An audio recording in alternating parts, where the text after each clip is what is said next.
নওশাদ সিদ্দিকী বলছে আমার জান যাই যাবে, এই মেলাকে আমি বন্ধ করে ছাড়বো। দেখুন, কবরস্থানের উপরে মেলা কি করে হতে পারে আপনারা বলতে পারেন? আপনি তো একজন মুসলমান। দেখুন, কবরস্থানের উপরে মেলা হচ্ছে, সেই মেলাকে রুখে দাঁড়াতে গিয়েছে নওশাদ সিদ্দিকী। কবরস্থানের উপরে মেলা কেন হবে এই প্রশ্ন করেছে নওশাদ সিদ্দিকী।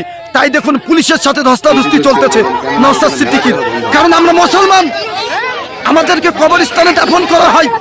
সেই কবরস্থানের উপরে কি করে মেলা হতে পারে আপনারা আমাকে বলতে পারেন? কেন এমন হতে পারে?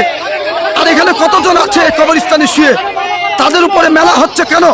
নওশাদ সিদ্দিকী কিন্তু এটাই বলতে গেছে। তার কারণে দেখুন কত পুলিশ নওশাদ সিদ্দিকীকে সামনে যেতে দিচ্ছেন। নওশাদ সিদ্দিকী বলে দিয়েছে আমি মরে যাই যাব, কিন্তু এই মেলাকে আমি বন্ধ করে ছাড়বো, কারণ আমার মুসলমানরা যেখানে মরে গিয়ে শুয়ে আছে সেই মাটির উপরে আমি নওশাদ সিদ্দিকী বেঁচে থাকতে কোনোদিন মেলা হতে দেব না। তাই দেখুন নওশাদ সিদ্দিকী এখন অনেক ধস্তাধস্তির মধ্যে পড়ে আছে পুলিশের সাথে। আপনারা বলতে পারেন এটা কেমন অন্যায়? কবরস্থানের উপরে মেলা হবে কেন? আর কি দুনিয়ায় জায়গা নেই? দেখুন, আল্লাহু আকবার। মুসলমানরা একটা শেয়ার করবেন। আল্লাহু আকবার, আল্লাহু আকবার। আল্লাহ আপনি হেফাজতের মালিক, সম্মানের মালিক।